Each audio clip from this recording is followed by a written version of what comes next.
La chair se détachait des os comme un brocart pourri d'un bois pourri. Il gémissait déjà sans parler, seulement avec sa bouche, dans laquelle il ne restait que quelques dents, et avec un râle qui ressemblait au bruit de la cire en fusion. L'odeur de son corps traversait même les rideaux huilés qui étaient tirés sur les fenêtres des appartements princiers. À genoux près du lit, un serviteur muet tenait un bassin noir dans lequel coulait le sang coagulé du malade.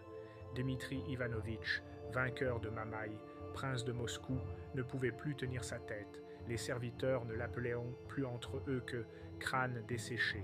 Dans le rapport du cuisinier Sébastian Koltsov, daté d'une semaine avant la mort, il est dit « Sa peau est craquelée, une mousse jaune apparaît sur ses coudes, ses pupilles sont errantes et ses yeux sont injectés de sang, il parle sans raison, son lit est rongé comme du lin pourri. » La maladie a commencé par des douleurs dans la poitrine et un évanouissement pendant le service à la cathédrale de l'Assomption.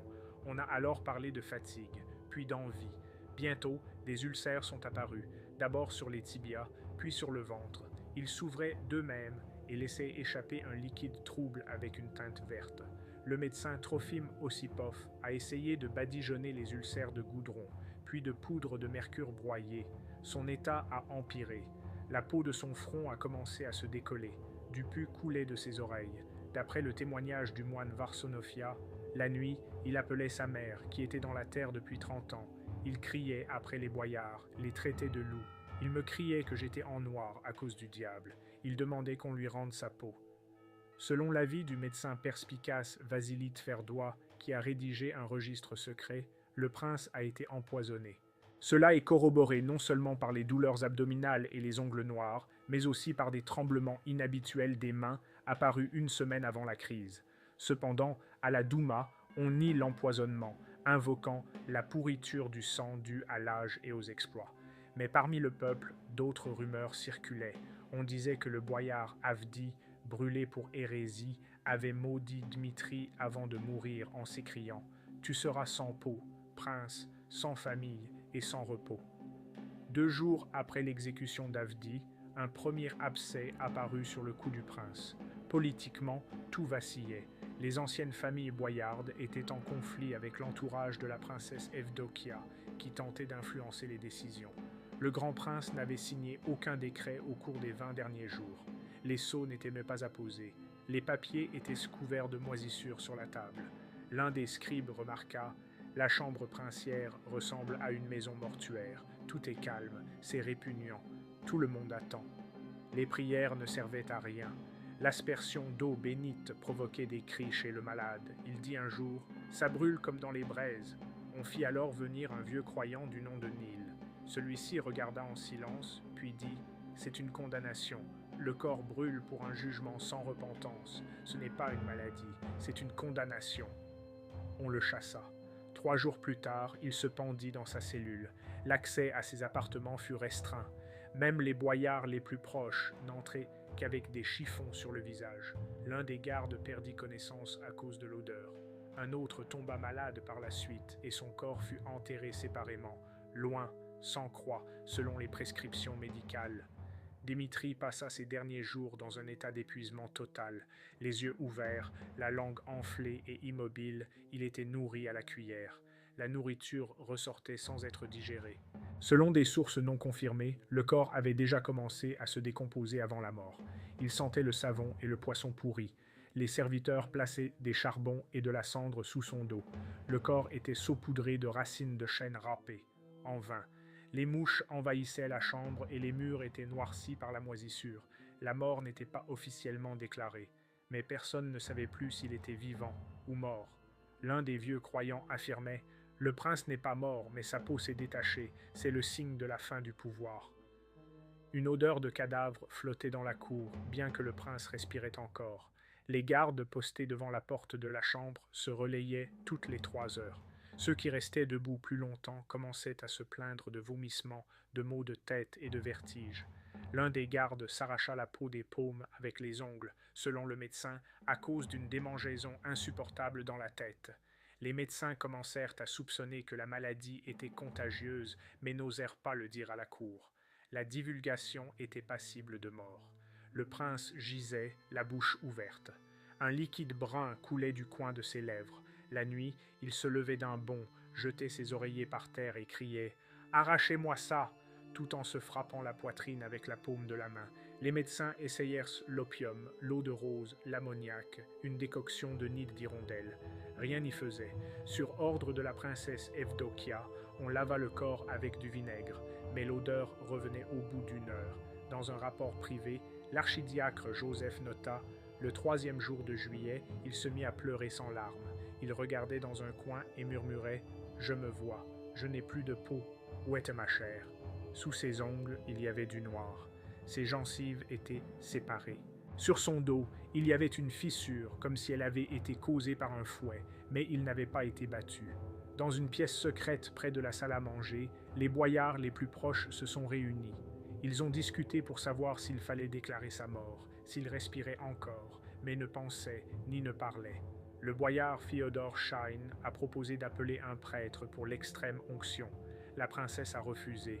S'il est encore en vie, l'extrême onction est un blasphème. S'il est mort, il est trop tard.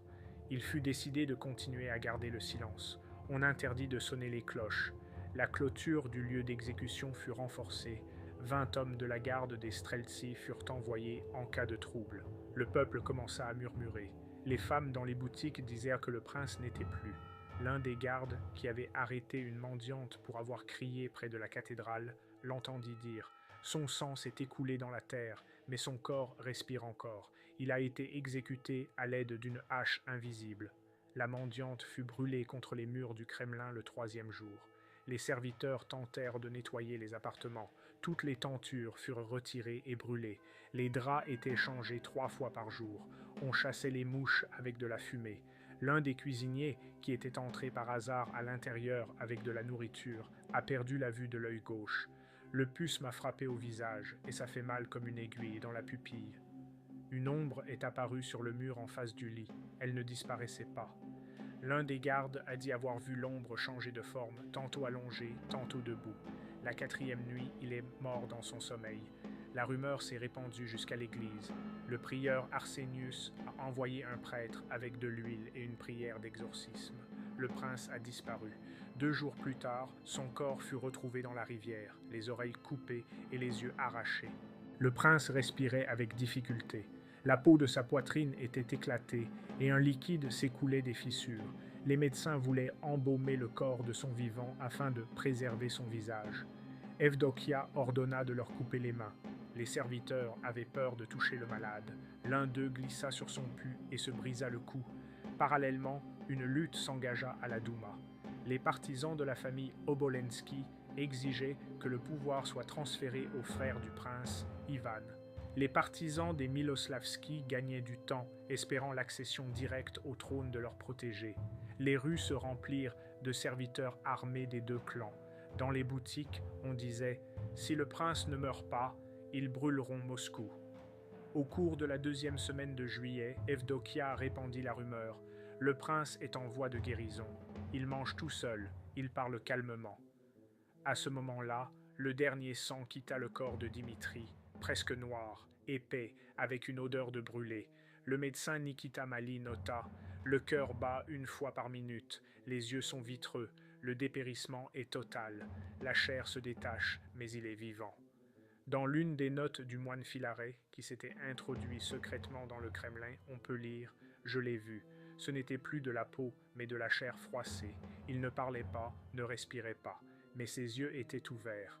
Et on aurait dit qu'il y avait des larmes sur ses joues. Il te regardait, et tu avais honte d'être en vie. » Le corps ne pouvait pas être laissé dans les appartements. Le risque de soulèvement devenait réel. Sur ordre d'Eudoxie, le prince devait être secrètement transféré dans les souterrains de la cathédrale de l'Annonciation. Pendant la nuit, 6 archers, après s'être enduits le visage de vinaigre et de goudron, le soulevèrent sur une civière en tissu. L'un d'eux, Pantelei Tioufiakov, témoigna plus tard, il était comme une peau de bœuf mouillée, mince et chaude. Sa tête était enveloppée d'un chiffon, mais un son sortait de sa bouche, comme un sifflement dans une flûte creuse. Le transfert s'accompagna d'un bruit répugnant. Des gouttes tombèrent de la civière. Une trace restait sur le sol en pierre, même après avoir été essuyée. Les murs de l'église commencèrent à se couvrir de moisissures. L'un des serviteurs qui avait trouvé le prince dans la crypte écrivit plus tard: « Il n'y avait pas de lumière, mais je sentais son regard. Ce qui est pourri ne regarde pas. Mais lui, oui. » Le lendemain, des émeutes éclatèrent à Moscou. Les gens réclamaient que le prince leur soit présenté. Sur le lieu de l'exécution, quelqu'un avait accroché une pancarte: « Nous ne sommes pas des esclaves de la peau, qu'ils sortent sans elle. » Evdokia ordonna de l'enlever, mais il était trop tard. Le soir, les premiers incendies éclatèrent. Les chevaux du prince s'échappèrent de la cour et piétinèrent 2 streltsy. À l'intérieur, le pouvoir s'effondrait. Le scribe du prince, Sidor Plotnitsky, falsifia la signature sur l'ordre d'instauration d'un impôt extraordinaire. Il espérait que la mort du prince serait officiellement reconnue. Pour cela, il fut aveuglé selon l'ancien statut. Pendant ce temps, le corps dans le souterrain commença à se décomposer. Un liquide noir et vert s'écoulait de celui-ci. Les rats se multiplièrent dans la cathédrale. L'un des élèves du monastère fut mordu et mourut de fièvre. Il fut enterré rapidement, sans chant.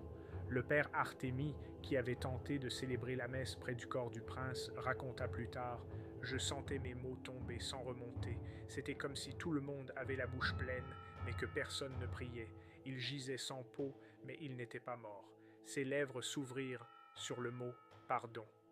Après cette cérémonie, Artémis se tut à jamais. On a essayé d'appeler un médecin allemand qui avait auparavant servi à la cour danoise. Celui-ci est arrivé, a examiné le corps et a dit: « Cela n'existe pas. Ce n'est pas la pourriture, c'est le péché. » 2 jours plus tard, il a disparu. On n'a retrouvé que son manteau, dans un tas de fumier derrière le mur du monastère. Evdokia commença à perdre le contrôle. Certains boyards se préparèrent à fuir.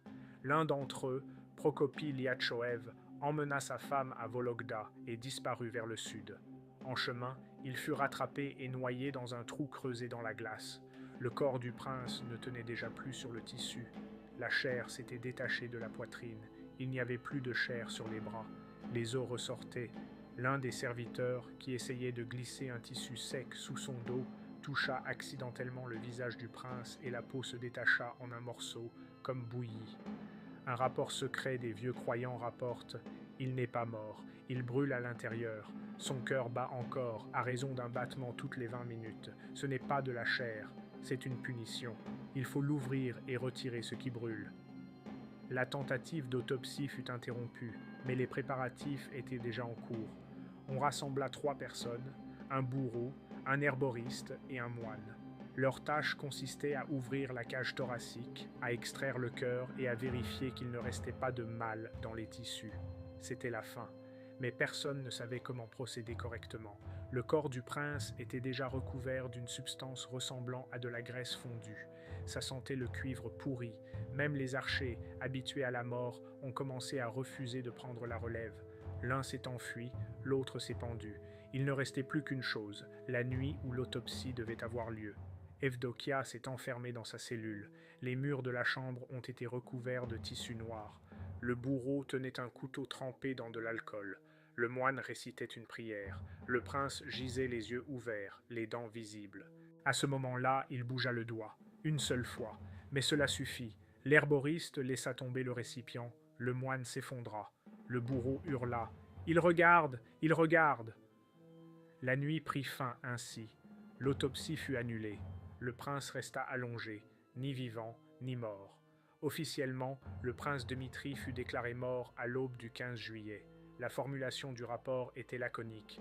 Le corps ne réagit plus. Il n'y a plus de respiration. Le cœur ne bat plus.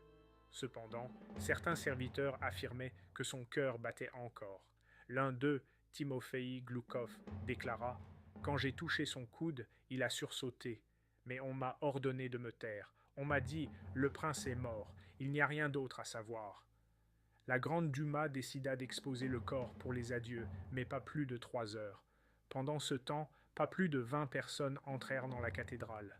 Selon le greffier en chef, 3 des personnes qui entrèrent s'évanouirent. Un garçon se mit à crier: « Il n'a pas de visage! Il n'a pas de visage !» Les serviteurs l'ont traîné dehors, et la mère de l'enfant a ensuite été envoyée dans un couvent pour diffamation envers un noble cadavre. Les funérailles ont été préparées en urgence. Le médecin Nikita Mali, chargé de la procédure, a noté: la cage thoracique est complètement détruite, le foie est desséché, les yeux ont disparu, la peau est absente, la chair se détache des os au toucher, le cœur est sombre, dur et sent le vinaigre. Il fut impossible d'embaumer le corps, la résine ne s'imprégnait pas, la cire fondait.